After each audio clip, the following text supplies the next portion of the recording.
If you're considering to start intermittent fasting, you have to know this one thing, that it can really change your relationship with food in a bad way. So I just want to share this video to give you some pointers and mistakes that I've made that really messed me up. My hormonal health, my relationship with food, I went into disordered eating. So I made other videos about my journey, and this is specifically about intermittent fasting. So I started around 7 or 8 years ago, and I went from eating all day long, grazing, to 16-hour fast, and 16-hour fast, then 18, and then 20-hour fast, where I was eating 4 hours a day. And I was reading all these studies, how it's basically the best thing for your health. All studies done on men, by the way, how it improves your sleep, your cognition, helps you with your weight, with glucose levels, and so on and so forth, basically making you live forever. And so that's why I was so eager to do it, to give myself all in this. And after 4 years of doing that, I just ended up in a disordered eating relationship with food, where I was constantly thinking when I can eat, and also overeating so much first half of the day, because then I knew that my window is going to close at 5 p.m. So no wonder I had so many digestive issues, because I was stuffing myself with food when I wasn't hungry. And key to your digestive health is eating when you are hungry, to prepare yourself for a meal, to not constantly eat when you're not hungry. And when you have that imposed time limit, gradually you'll start thinking, oh, I need to eat more because later my window will become shut down. I won't be able to eat. So survival mechanism kicks in. That's totally normal. And then for my hormonal health, well, when I did the most extreme, like the 5-6 hour windows of eating throughout the day, my period was gone for 2 years, because my body was in survival mode. My body was like, we are not having any babies now because she's starving or whatever else she's doing, because she's stuffing herself with food in 4 hours of the day. But it was just not working for me at all. So I don't find that many videos about intermittent fasting and women, and that it can really mess you up.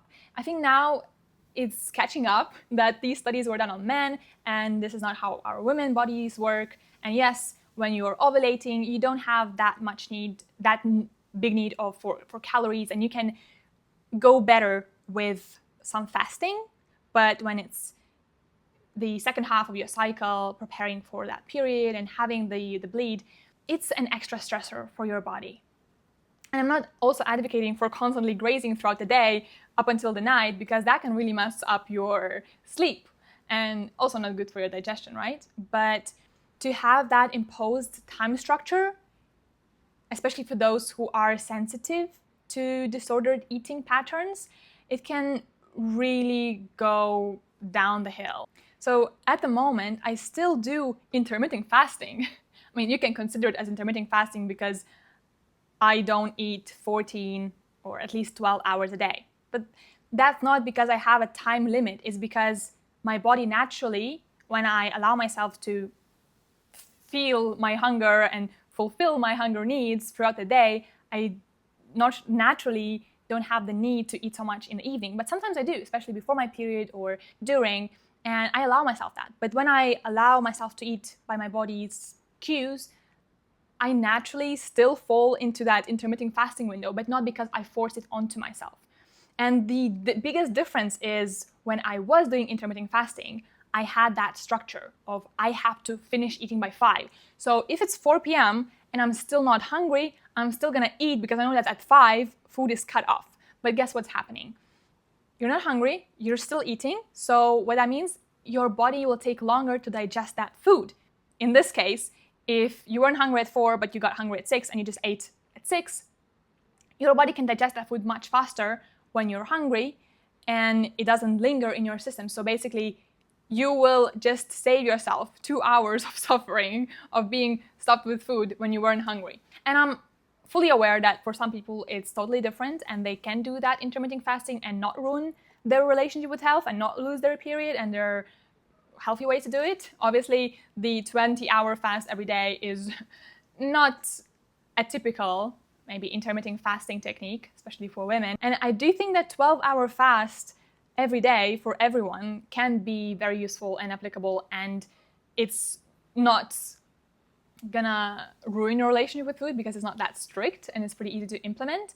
But the key thing is to have it as a guide, not as a strict rule. So for me, my key learning from my intermittent fasting experience is that if you are restricting yourself to a certain window or foods or whatever diets you take on, it can really damage your ability to sense your hunger and fullness cues, which then leads you to overeat or undereat and then overeat because your body was starving without you even realizing it. And another thing, that if you restrict yourself so much, either with food or certain hours that you can eat, naturally your body will compensate in other hours of the day or with other foods, because that's just naturally how our body works.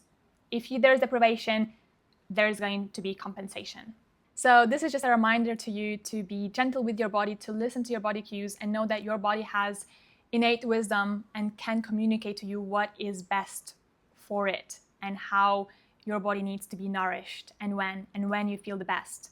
Probably when you really start looking, when you're feeling the best, you'll figure out that when you eat right before bed, you don't have the best sleep, or when you eat high sugar foods, you also don't feel the best. So that doesn't mean you can't do that from time to time, but naturally, if you want to feel your best and you love yourself, or at least you respect your body and yourself, then you'll naturally gravitate towards those healthier decisions, as opposed to just taking a structure from someone else and just trying to force yourself into it.